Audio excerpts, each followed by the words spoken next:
Bem-vindo ao QG História. Assista este vídeo até o final, deixe seu like. E não se esqueça de se inscrever. Nas narrativas antigas, podemos encontrar vestígios de gigantes que habitaram nosso planeta em tempos remotos. Alguns são retratados como criaturas malévolas e cruéis, enquanto outros são considerados portadores de sabedoria e civilização. No entanto, nenhum conjunto de lendas antigas ou documentos aborda esses seres com tamanha riqueza de detalhes quanto a Bíblia. Acompanhe-nos em uma jornada de volta ao mundo pré-diluviano, em busca de indícios que possam confirmar a existência de gigantes que um dia viveram em nossa Terra. Investigaremos suas origens enigmáticas, a origem de seus pais e exploraremos o que pode ter ocorrido com essa antiga linhagem de hominídeos. Esta é uma história que você não vai querer perder. Gigantes na Bíblia. Em nossa busca por evidências da existência de gigantes, começaremos examinando o livro de Gênesis da Bíblia. Aqui, encontramos a primeira indicação de que esses seres já existiram, sendo chamados de Nefilim pelos antigos que falavam a língua semítica. No capítulo 6, encontramos o seguinte relato: e quando os seres humanos começaram a multiplicar-se na terra e lhes nasceram filhas, os filhos de Deus viram que as filhas dos homens eram bonitas, e escolheram mulheres entre elas. Os Nefilim estavam na terra naqueles dias, e também depois, quando os filhos de Deus se relacionaram com as filhas dos homens, que lhes deram à luz. Eles foram os valentes do passado, homens de renome. Embora o contexto seja escasso e eles raramente sejam mencionados posteriormente na Bíblia, parece haver lacunas significativas na história. Quem eram esses filhos de Deus? Por que escolheram casar-se com mulheres terrenas e por que seus descendentes eram considerados gigantes? Para entender completamente esse enigma, precisamos recorrer ao livro de Enoque, um texto religioso deliberadamente excluído da Bíblia Católica Romana. O que exatamente é o livro de Enoque? Este antigo texto hebraico se concentra principalmente em visões apocalípticas de eventos catastróficos que ocorrerão no futuro, mas também é o primeiro lugar onde encontramos referências a um grupo estranho e misterioso conhecido como os Vigilantes. Segundo o texto, esses seres são observadores, alguns benevolentes e outros malignos, muitas vezes chamados de anjos em textos aramaicos escritos religiosos subsequentes. O livro de Enoque alega que os vigilantes foram enviados do céu à terra para supervisionar a evolução dos seres humanos, com a estrita proibição de se envolver com eles, sob pena de severo castigo divino. No entanto, ao serem seduzidos pela beleza das mulheres terrenas, cederam à tentação e tiveram descendentes com elas, resultando em uma espécie híbrida conhecida como Nefilim. Dizia-se que esses gigantes descendentes dos vigilantes tinham uma estatura que variava entre 2,5 e 4,5 metros, e eram seres selvagens que causaram estragos na humanidade e na terra. Os vigilantes, liderados por Samiasa, também ensinaram várias habilidades aos humanos, incluindo cosméticos, fabricação de armas, magia, astrologia e a arte de fazer espelhos. Eventualmente, Deus se indignou com o comportamento desses observadores e os proibiu de retornar ao céu. Eles passaram a ser conhecidos como anjos caídos e foram condenados a viver na terra até o dia do julgamento. Posteriormente, Deus enviou um grande dilúvio para erradicar os Nefilim que estavam causando destruição na terra. No entanto, para salvar uma parte da humanidade, Deus enviou um anjo chamado Uriel para avisar Noé e instruí-lo a construir uma arca. Essa história dos vigilantes e das filhas dos homens tem gerado muitos debates nos últimos séculos. Seriam os Nefilim realmente descendentes dos vigilantes que se relacionaram com mulheres terrenas? O que levou a essa união desagradável que resultou em gigantes?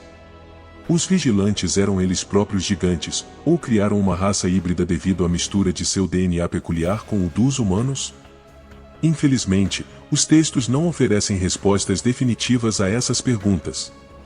No entanto, é possível inferir dos textos que os vigilantes poderiam ter sido uma civilização antiga com conhecimento tecnológico muito avançado para sua época, ou até mesmo uma espécie de seres extraterrestres.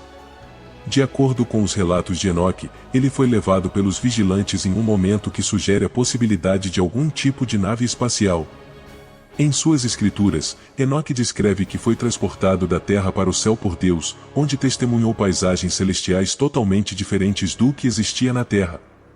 Ele menciona a visão de estrelas, e possivelmente, até mesmo da Via Láctea.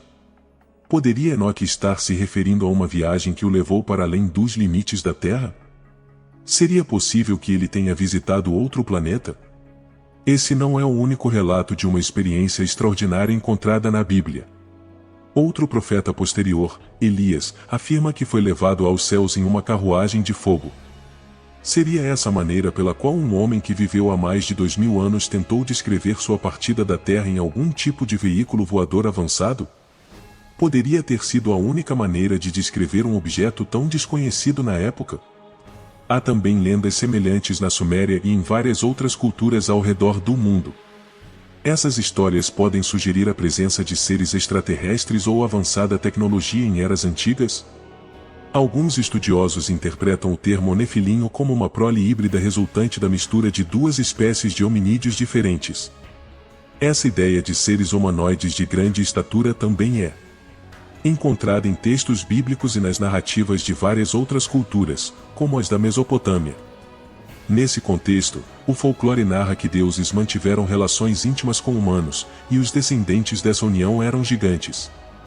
Textos sobreviventes da Mesopotâmia também mencionam uma variedade de deuses conhecidos como Anunnaki. Se quisermos entender melhor o significado por trás do folclore das antigas civilizações, talvez devamos considerar se as palavras deuses, anjos ou observadores ou poderiam ser uma forma de descrever seres extraterrestres?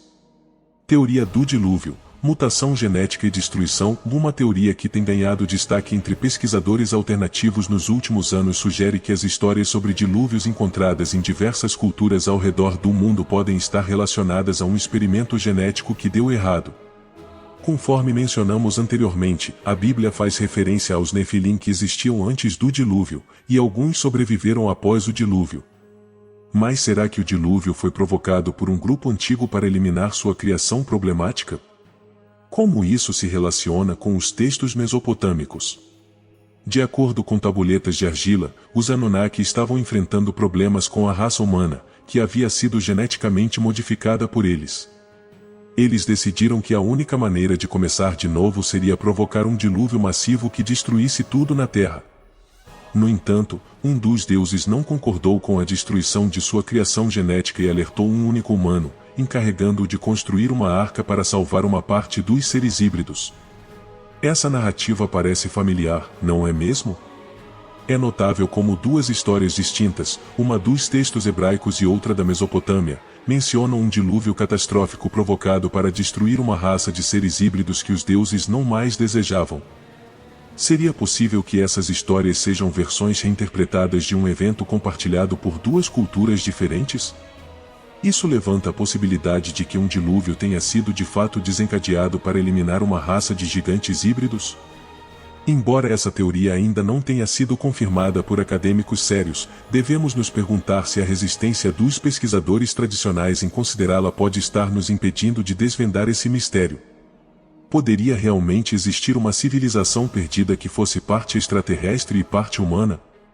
Se for o caso, será que existem vestígios enterrados nas profundezas do tempo que um dia poderão confirmar essa possibilidade? Gostaríamos de ouvir seus pensamentos e opiniões na seção de comentários. Como sempre, agradecemos por acompanhar nosso vídeo. Se você gostou e deseja ver mais conteúdo semelhante sobre a história antiga, não se esqueça de se inscrever para receber nossos vídeos semanais.